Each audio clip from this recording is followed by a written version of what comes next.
What's up guys, G-Murph from Mission DJ here. I'm gonna talk about drop mixing today in this video and show you how to do it with dubstep. That's usually the genre that people ask about drop mixing. You can do it in other genres, but we're gonna focus on dubstep today. I'm gonna show you where to put your cue points. I'm gonna show you where to phrase properly. And I'm also gonna go into a little bit of beat matching.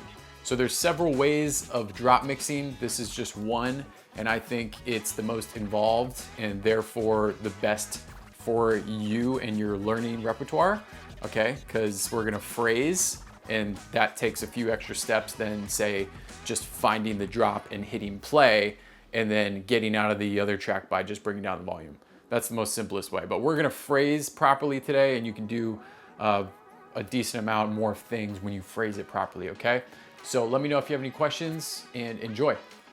All right, guys, today I'm going to show you an example of drop mixing, and I'm going to use it in the genre of dubstep, which is arguably the genre that uses this technique the most. So if you don't know what drop mixing is, it's basically when you use the buildup of the track, of the first track you're playing, and then instead of using the drop after that buildup of that track, you use the drop of track 2 that you're bringing in. And the key here is to phrase properly and to put your cue points at the correct spots in each track so that you can line up the phrases perfectly, so that all you have to do is you can keep both volumes up, and then all you have to do at the right time when the buildup is over is flick over the crossfader to the incoming track's drop. So you drop mix, you switch out the drops. And that's what I'm gonna show you today. So I got two classic dubstep tracks here. Hopefully you'll enjoy them. They're some of my favorites. And basically what I'm gonna do is I'm just gonna analyze what I wanna do here first. Again, we're gonna look at the first track here, and we're gonna be using the buildup. So the first buildup, I don't wanna use because I wanna hear that drop. All right, that's what I want to hear. I want to have the audience vibe to that. And what I will use though is the second buildup. So that's where I'm going to start to analyze. So I'm going to look at how far this buildup goes for, and let's see where it starts. There. So my guess is it starts right here at 49, and I could tell that by counting in with bars throughout the whole song, just feeling it out, or trusting Serato here in that this bar marker is where it should be. So we can double check that. Let's go over to where this buildup ends. It kind of looks like it ends right there, but it doesn't. It ends actually right here. So let's look at this real quick. This is just a really hyped part of the buildup. Warning. That's the drop right there. So 65, if we look at that bar marker there,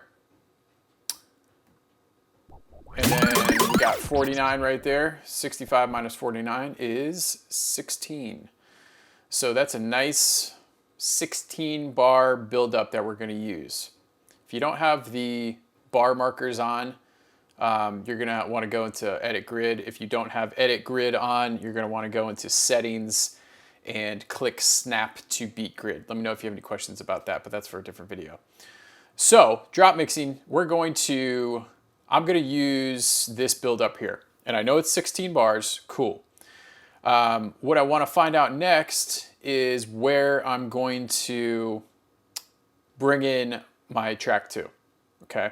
So I'm gonna hit pause on track 1, and then I'm gonna look at track 2, see what's going on here in the intro. So again, we're gonna use the first drop of track 2, all right? We're using the second drop. We're getting rid of the second drop, but we're using the second buildup in track 1, and we're gonna use the first drop of track 2.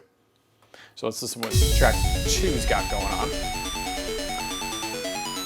Just flick through this here. It's got 10 bars, 14 bars, cool. This is looking like a 16 bar intro, yep. So the drop comes at 17th, 17th bar. There's 16 bars before it. Awesome. So I could use the entire 16 bars if I wanted to. I could line these two up perfectly and use the 16 bars here, start right there at the beginning of this at the 49. Or I could split it in half, which is what I'm gonna do. Okay, the choice is yours. It's really doesn't matter. It just 16 bars kind of gives you a little bit more time to play with if you're not good at beat matching, but 8 bars should be fine. So what I'm going to do is I'm going to jump ahead from this point of the beginning of the buildup, so bar 1 of our 16 bars of the buildup, and I'm going to jump ahead to where I think the half is, which is 57, and that makes sense because 65 minus 57 is, you guessed it, 8. So that's half of our 16 bar phrase. So I'm going to put a cue point right there. And I'm going to show you a little trick here. You can use Shift Q to go back to the beginning to set a cue point at the beginning, the first beat of the first bar, which you should do for all songs, okay? So I have this cue point here at the beginning, and then I can jump and kind of play with the jump to the mix out point, our mix out point, which is highlighted in yellow on our screen here, okay? So that's our flag, that's our marker. When we're coming up here to let us know that we press play at, or we begin to mix in track 2 at this point, okay? Hopefully you're following so far.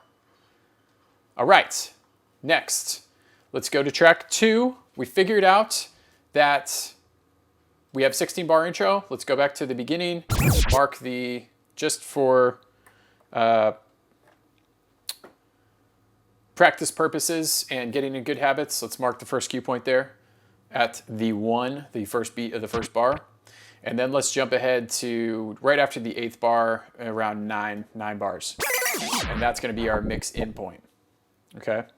So that's my second mix in point. This could be the first, this is the second. And I'm actually going to right click here and just change that to red, because red to me means go. It in a normal world it would mean green if you're thinking about a stoplight system, but red pops up first as my first cue point in Serato if it's color coordinated, which it is. And so I'm just going to use red again. So that you can name these two if you wanted to first. I'm just double clicking and then type it in. You can change that. It's going to sit there forever. Second, cool.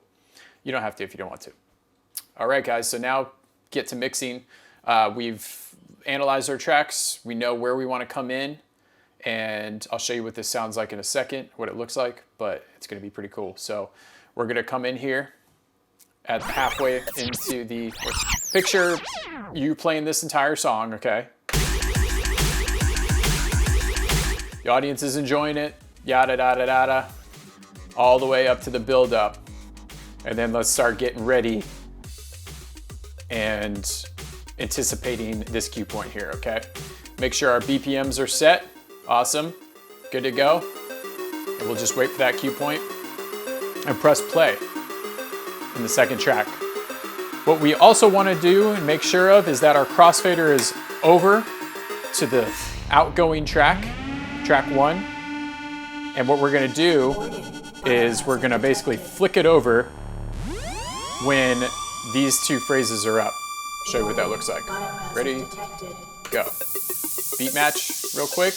You can use this, you can do this by ear in your headphones, or you can use Serato and beat match the beats visually. I'm looking at these peaks. This would be off. That's on. And we're good to go. So at the end of this build-up, I'm just gonna flick it over to the right side.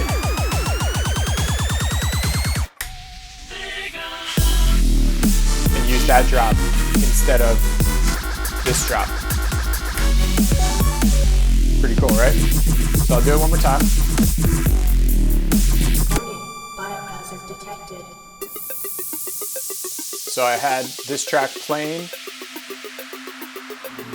and I just hit the cue point to a little rhythm. And then once the cue point came across my screen, I let it play, and then I just had to adjust. So again, crossfader is all the way over to track 1.